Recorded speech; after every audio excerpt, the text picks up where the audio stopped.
Sebenarnya ada 3 hal yang ingin saya tekankan begitu ya. Sebenarnya kalau mau mencari sekolah itu ada faktor readiness dulu. Nah, readiness ini banyak sekali orang tua itu tanya ke saya ya. Sebenarnya kurikulum kok banyak sekali ya kurikulum di Indonesia ini ya. Jadi sebenarnya begini, kita dulu tidak distimulasi untuk mengemukakan pendapat, memaparkan ide-ide kita begitu. Nah, padahal ini sebenarnya penting.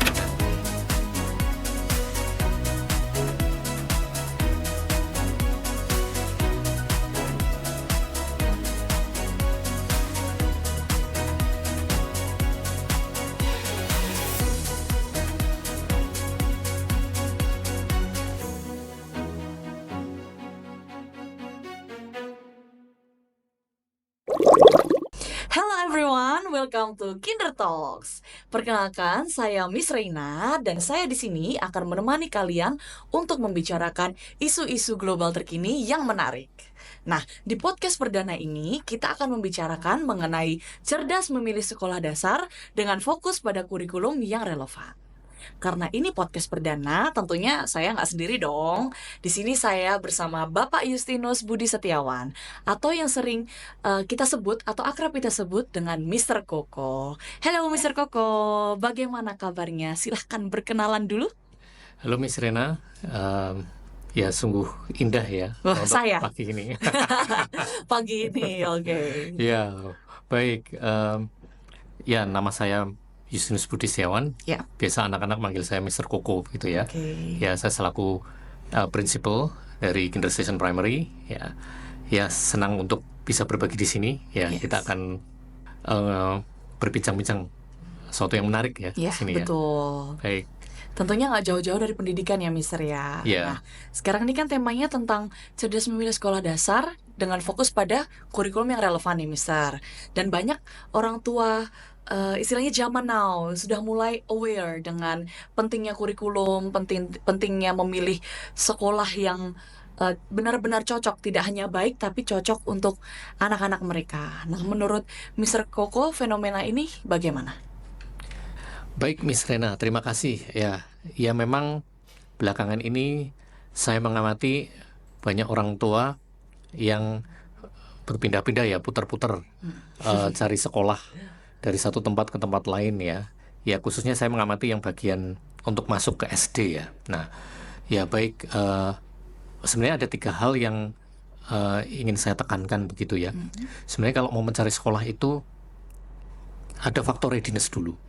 Nah, readiness ini maksudnya adalah kita lihat anak kita, apakah anak kita sudah siap secara sosial emosional. Ini terkait dengan umur, Miss Rena. Umurnya itu berapa, Mister? Yang menurut Mister itu sudah siap ini anak untuk ke jenjang berikutnya? Iya, biasanya sih memang umur 6,5 sampai 7 tahun itu bisa dikatakan siap. Tapi saya tidak bisa mengeneralisir ini harus 6,5 atau harus 7 begitu ya. Mungkin kurang dari itu sedikit tidak apa-apa jikalau memang orang tua sudah meminta tolong, misalnya ada psikolog untuk mengevaluasi ya, memberikan tes bahwa anak ini siap untuk masuk ya, siap untuk masuk SD begitu. Nah, faktor readiness ini tidak hanya anak-anaknya ya, mungkin juga bisa orang tuanya. Nah, terkadang orang tua itu lupa bahwa ya udah berarti anak ini siap, langsung ya udah ada sekolah yang bagus, saya akan kirim anak itu ke sekolah tersebut, lalu sudah. Nah, kesiapan ini juga harus ada dari orang tua. Jadi, anakku masuk SD loh, sudah masuk SD loh, aku juga harus siap. Nah, siapnya ya dia bukan TK lagi. Artinya apa? Ketika kita aware dengan anak-anak kita yang masuk SD, ya kita perlu tahu, kita perlu menyediakan waktu juga untuk membagi waktu kita ya untuk anak kita. Nah, jadi ketika anak sudah masuk SD, masih perlu pendampingan dari orang tua juga. Mungkin orang tua perlu tahu apa yang sebenarnya dia pelajari saat itu, apa yang sedang dia suka. tontonan apa yang sedang dia suka. Oke. Nah, itu perlu. Jadi dari orang tua sendiri harus ready. Oh, anakku SD. Anakku perlu aku masih perlu mendampingi anakku. Nah, ini dari kelas 1, usia kelas 1 sampai kelas 6 itu dinamikanya luar biasa juga. Oke. Perlu ada pendampingan Ekstra gitu ya. Karena peralihan itu ya, Mister ya. Peralihan dan juga nanti peralihan ke teenager kan. Jadi ada anak-anak kelas 5, kelas 6 itu kan pre-teens ya. Nah, itu juga pentingnya. Maka dari itu kelas 1 sampai kelas 6 ini, dari 6 tahun ini orang tua sendiri harus ready untuk menemani, untuk berinteraksi begitu. Yang readiness lagi, ada yang lain lagi adalah financial planning ya. Jadi tentunya untuk memilih sekolah kita perlu juga lihat evaluasi kondisi keuangan kita gitu ya. Nah, juga nanti untuk 6 tahun ke depan seperti apa. Nah, baik, itu readiness, faktor readiness yang pertama. Ini udah panjang banget ya, Mister ya. Jadi yang pertama itu readiness. Yang kedua adalah untuk kurikulumnya nih sekarang ya. Nah, kurikulumnya. Nah, orang tua memiliki values ya. Values. Oh, saya ingin anak saya disekolahkan di sekolah yang mungkin agama begitu ya, sekolah agama. Jadi agamanya kan kuat sekali begitu. Itu ada juga, oh nggak apa-apa nih, anak saya akan sekolah ke sekolah yang multi faith. Nah, itu juga pertimbangan sendiri.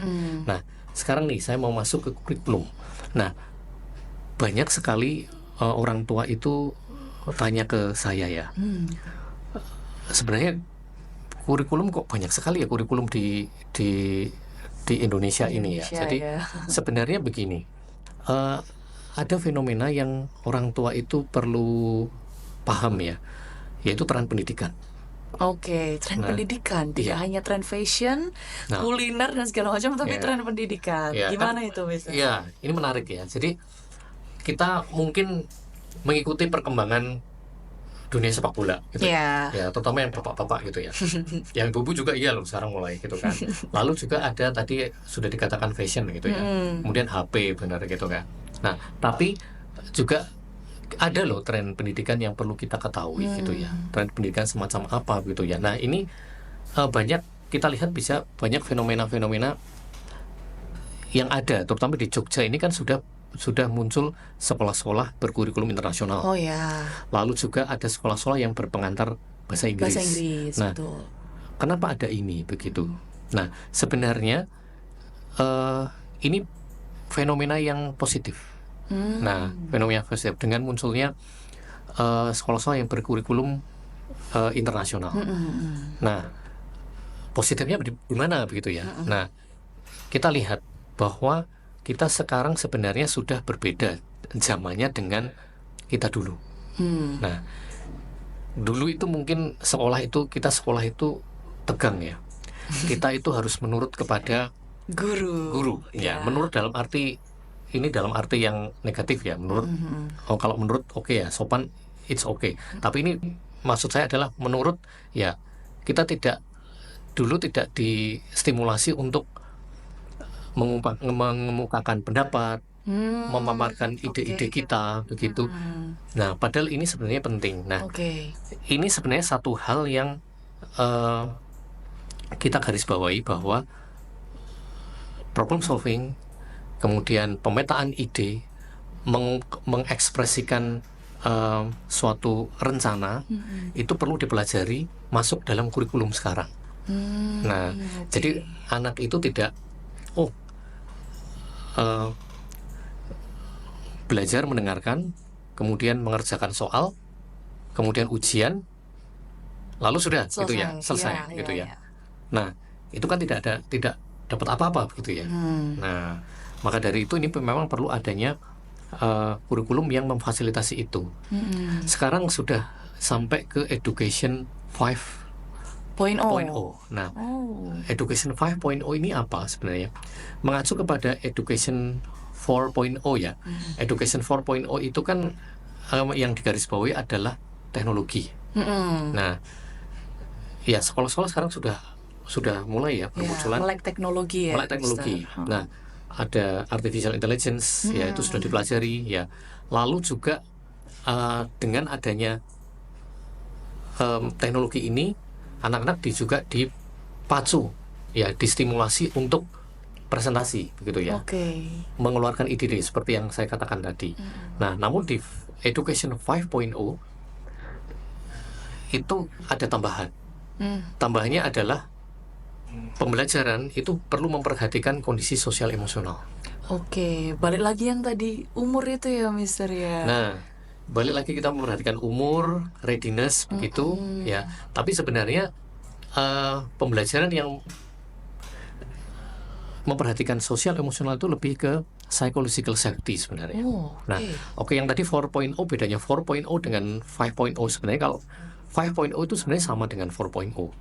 Nah, karena kita tetap menggunakan teknologi, kemudian ada problem solving di situ. Iya, betul. Nah, tetapi tambahan dari Education 5.0 ini adalah pembelajaran yang memperhatikan social emotion digabungkan dengan problem solving dan Critical thinking, teknologi.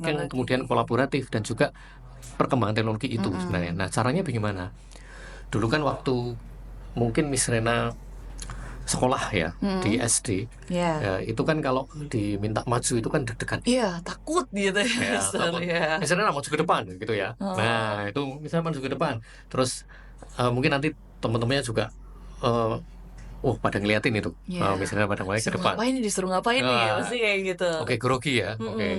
Nah, banyak sekolah-sekolah eh, di zaman now sekarang ini ya, itu sebenarnya ingin mengatasi hal itu gitu ya. Oke. Tetapi memang tidak semua sekolah itu mampu untuk mengatasi hal itu. Nah, ini perlu adanya psychological safety tadi. Jadi Oke. guru-guru itu perlu di training bagaimana membuat anak itu bisa confidence, nah, dan juga bisa mengeluarkan ide, begitu ya. Dengan environment yang nyaman dan aman itu ya. Betul. Mister. Nah, ini tidak bisa hanya sekedar, dek, kamu sini, dek. Kamu nanti kalau maju ke depan, kamu percaya diri ya. Nah, kadang nasihat itu tuh ya penting ya, tetapi kalau hanya itu saja, itu tidak bisa jalan. Jadi ya, it doesn't work, begitu ya. Oke. Jadi memang perlu ada environment yang guru itu ciptakan agar anak ini itu bisa secara aman. Oh, saya aman loh dengan environment seperti ini. Saya aman untuk mengeluarkan pendapat. Nah, begitu. Nah, ini yang saya katakan dengan psychological safety, gitu ya. Oke. Nah, jadi memang untuk yang kedua ini, poin kedua, memang orang tua saya harapkan bisa mengikuti tren pendidikan dan juga bisa melihat apakah sekolah-sekolah yang dipilih nantinya itu bisa mengakomodir aspek ini ya, tentang Oke. Education 5.0. Nah, yang terakhir ya, yang ketiga ya, kalau mau milih sekolah begitu ya, ya pastikan juga ada testimoni dengan orang tua lain, begitu ya. Jadi untuk begitu. pastikan bahwa ini memang sekolah yang berkualitas, begitu ya. Jadi ada testimoni, jadi ada juga pertimbangan juga, tidak memutuskan sendiri, tapi mungkin ada orang tua lain yang mungkin sudah masuk sekolah situ, kan bisa ada testimoni. Terus produk-produk nanti yang dihasilkan oleh sekolah itu apa, program-programnya, outcomes-nya apa, ya nanti alumninya seperti apa, begitu ya. Itu memang juga perlu ditanyakan. Saya kira 3 hal itu sudah lengkap ya, yang perlu diperhatikan oleh orang tua yang mau masuk ke SD, begitu ya. Iya, betul. Sudah bisa menjadi bekal untuk orang tua memilih ya, dan memilah kira-kira sekolah mana yang harus menjadi rumah, istilahnya rumah kedua untuk anaknya. Nah, Mister, tadi ada yang menarik banget nih tentang psychological safety. Ya, ternyata kan di sekolah pun anak-anak harus merasa aman, nyaman, dan tidak cuma dari lingkungan sekolahnya saja, tapi dari staff, terus dari kurikulum yang mereka pelajari dan segala macamnya. Nah, saya penasaran nih, Mister, kalau di Kinder Station Primary sendiri itu gimana cara menerapkan kurikulumnya, lalu menerapkan psychological safety-nya itu bagaimana sih, Mister? Ya, baik, ini masuk ke Kinder Station ya? Ya, betul. Ya, kalau Kinder Station Primary memang ya kita kan menggunakan kurikulum International Primary Curriculum ya. Oke, Ya, IPC ya, IPC Mister ya dari London, dan juga ada kombinasikan dengan kurikulum nasional. Nah, kita Oke. tetap ikut pada kurikulum nasional. Mm-mm. Nah, tadi berkaitan dengan psychological safety ya. Sebenarnya dari kurikulum IPC tadi ya, itu banyak sekali hal-hal yang bisa dipelajari. Tidak hanya guru, tetapi juga memang kurikulum itu kan bukan buku ya, atau bukan hanya sekedar pelajaran begitu. Tapi kurikulum itu kan luas. Kurikulum adalah jantungnya sekolah sebenarnya. Jadi apapun kurikulum itu sebenarnya ada sekolahnya mau dibawa kemana begitu ya. Nah, ini memang dari IPC sendiri memberikan atmosfer bahwa pembelajaran itu perlu menyenangkan. Oke. Nah, kenapa kok pembelajaran itu perlu menyenangkan? Nah, agar ketika anak-anak itu belajar, anak-anak itu bisa terkesan. Kalau udah terkesan, pasti kan kepo gitu ya. Iya, kepo. Nah, pasti kepo, kemudian dia bisa mencari sendiri, kemudian dia bisa mengeluarkan idenya sendiri. Lalu akibatnya apa? Ketika otak itu menerima sesuatu yang menarik dan sesuatu yang dipraktekkan begitu,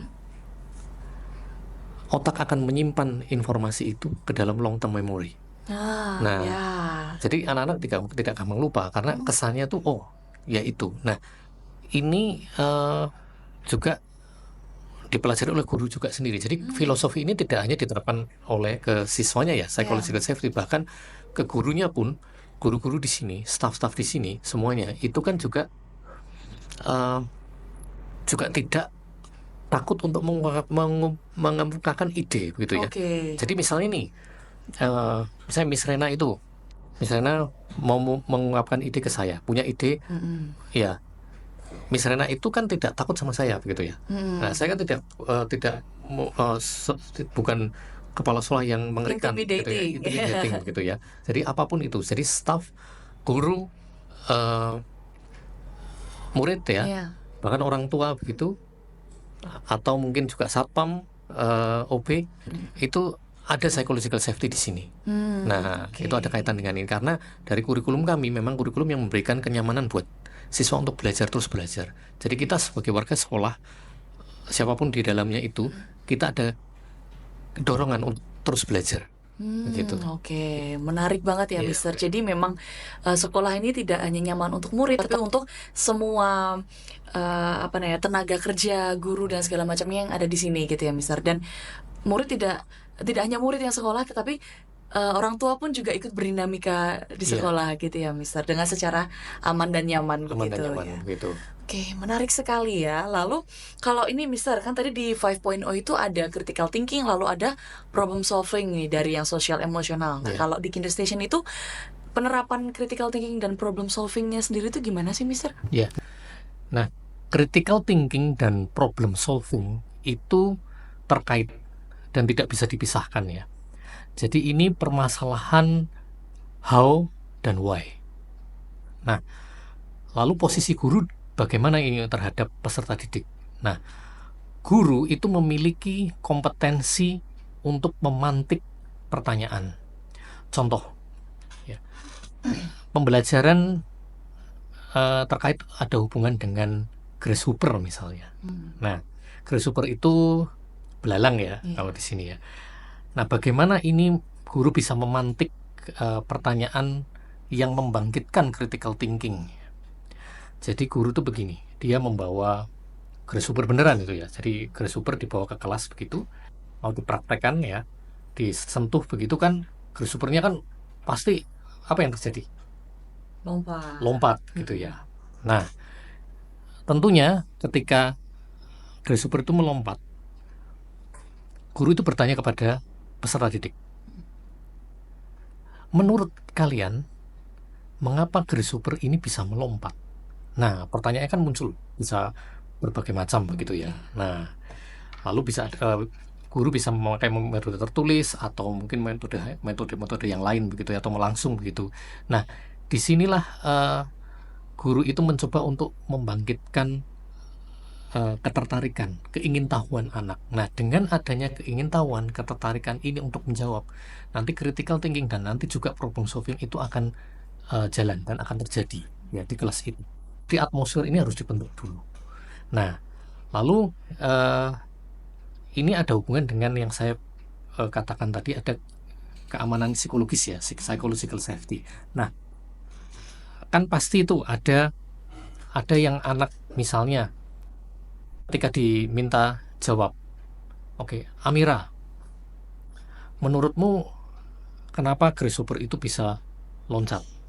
Mungkin Amira ini bisa menjawab, tetapi si Budi misalnya, si Budi belum tentu bisa menjawab. Mengapa ini bisa menjawab?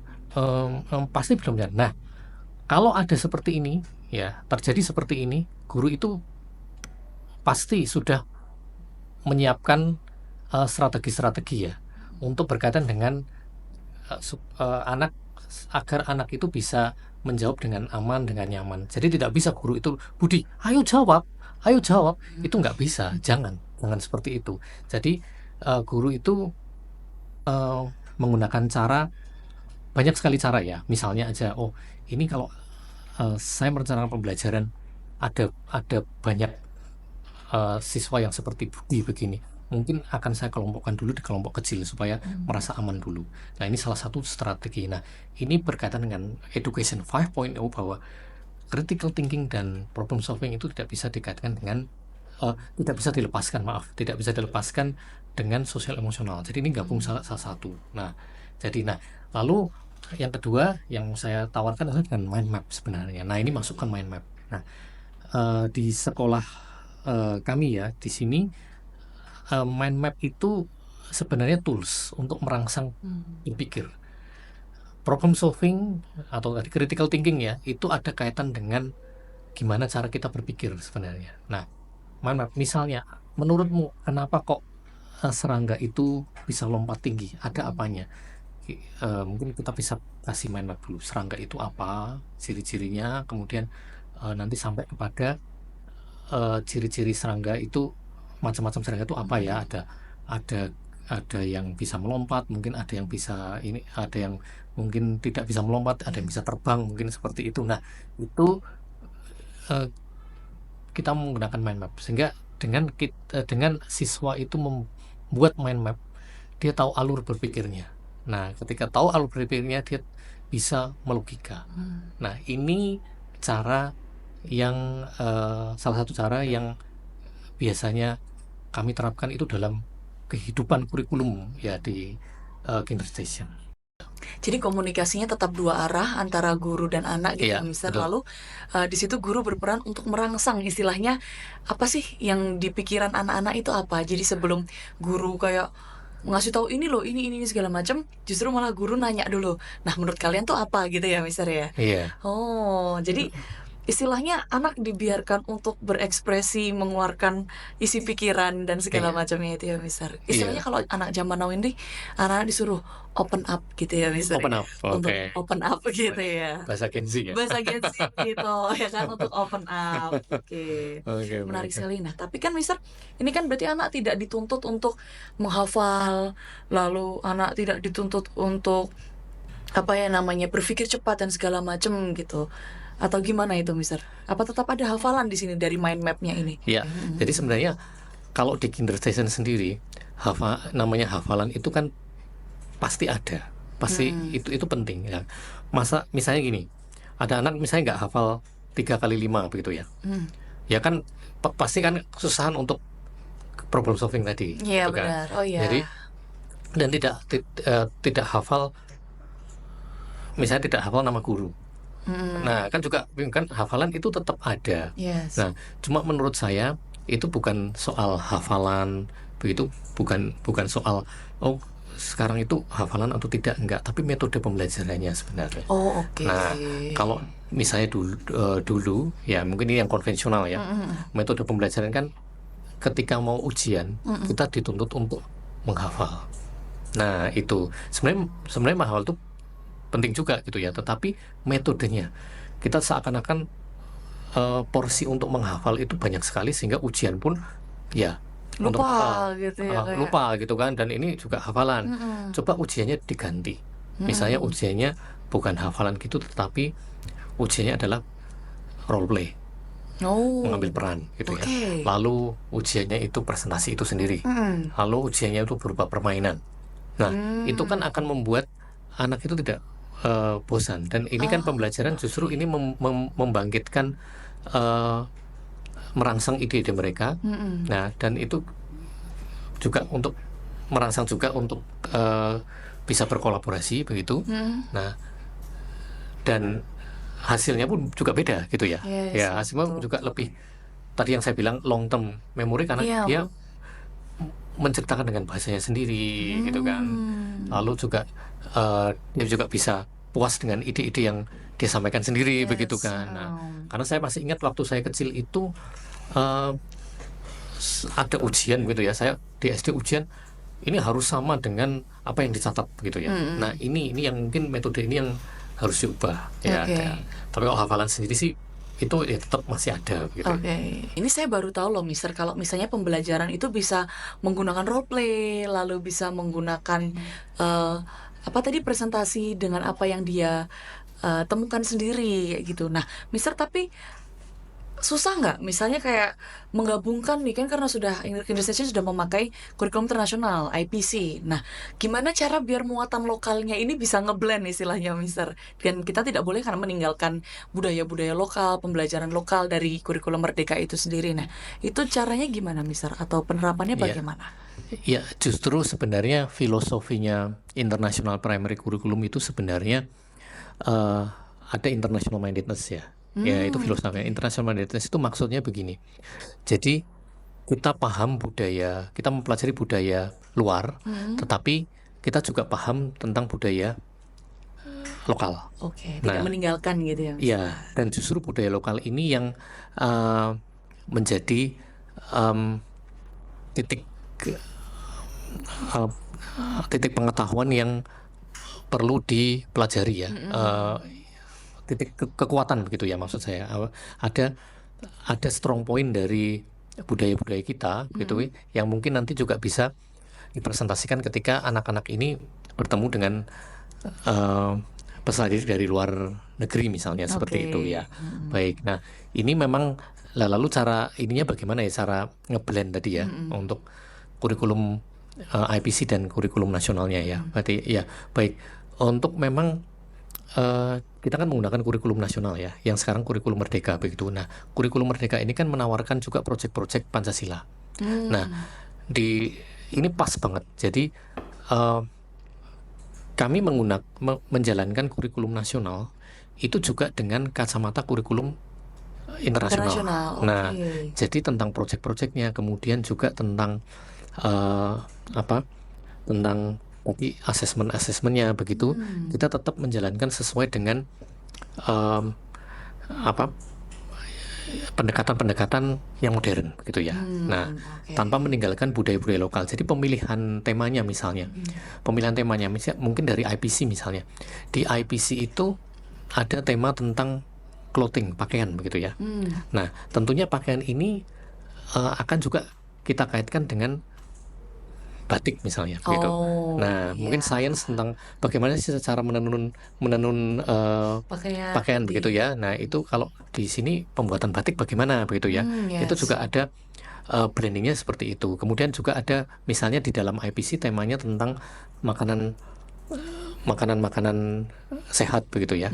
Nah, kita bisa lihat nih makanan-makanan sehat di Indonesia seperti apa gitu kan. Oke, Nah, begitu. Jadi memang ada pembahasan-pembahasan yang ada di sekitar kita. Bermula dari sekitar kita, kemudian kita pelajari itu. Nah, itu ada hubungan dengan budaya lokal, kita compare juga dengan budaya internasional gitu ya, Oke, budaya global. global gitu ya. Nah, begitu. Wow, sangat menarik banget ya Kinderfams dan calon-calon parents Kinder Station ini.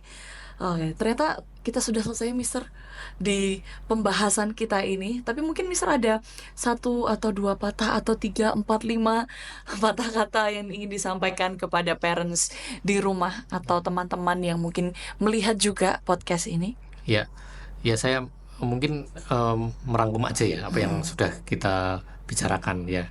Jadi kalau mau cari sekolah begitu, mungkin ada hal yang tiga hal yang perlu dipertimbangkan.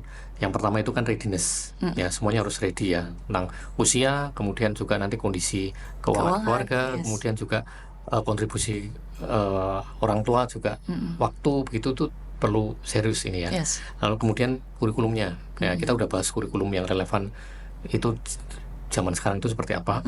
Kemudian juga nanti testimoni. Yang ketiga ada testimoni dari orang tua. Oh ini sekolah ini sih bagus nggak sih? Nah gitu kan. Biasanya kita tanya ke temen, kita tanya ke orang tua yang ada di situ. Kemudian nah itu saja sih kalau untuk mau mencari sekolah. Dan kalau mau lebih dalam lagi membahas kurikulum, bisa datang Ke Kinder Station. ya. Ya, di Oke. Jalan Kamudi Corongan ya, Maguwarjo. Ya, Maguwarjo. nanti bisa ketemu dengan tim kami ya untuk membahas lebih dalam mengenai kurikulum. Oke.